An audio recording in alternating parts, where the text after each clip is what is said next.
elements of this film that were added in well after you guys left Bulgaria. Was it everything you imagined when you see it now? What do you think of the final, when you see it all put together? Times 100 more. I remember there was a shot where we were up on an Athenian ship, and there was a Persian climbing up, and I remember looking down, and it was a concrete floor with cigarette butts and, you know, bits and pieces.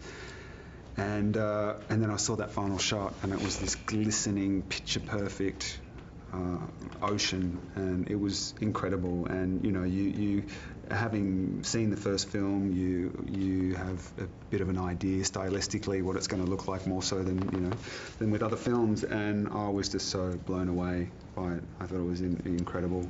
During the shoot, we had a previs, what they call a previs, ready, which I think must abbreviate pre-visual something or other, which basically is like an animated version of what we were trying to capture.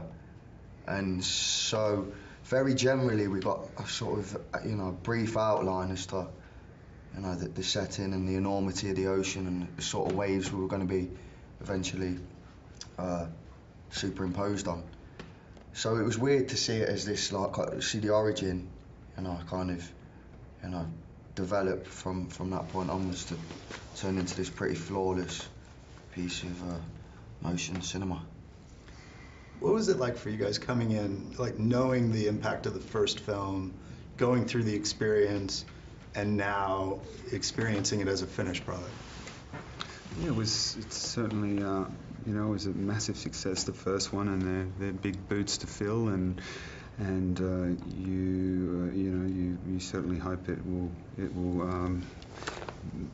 be everything it can be. I feel that I'm proud of what we've done, and I think it's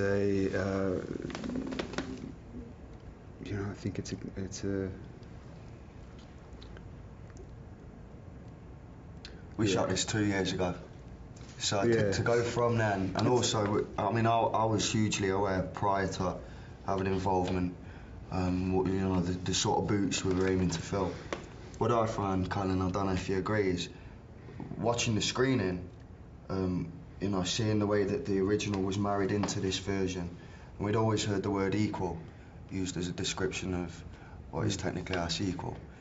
And to see the two stories kind of complement each other means that I guess you can watch the two films in any particular order. It's kind of two different insights on the same, as it happened, war. But I mean, I'm quite speechless, to have any involvement on such a enormous piece of work that is pretty monumental and should, for that reason, stand the test of time. Kind of means we're immortal now, Callan. We're immortalised, and in good shape at that as well. So. Yeah, I mean, the first one was incredible, and hopefully the fans will feel like we've delivered and stepped up to the plate as much as we needed to be. Sure, I hope so. Anyway.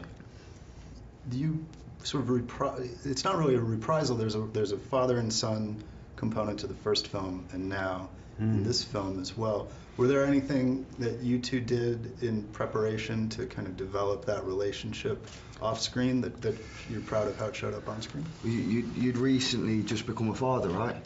So this was all fresh for Callan too.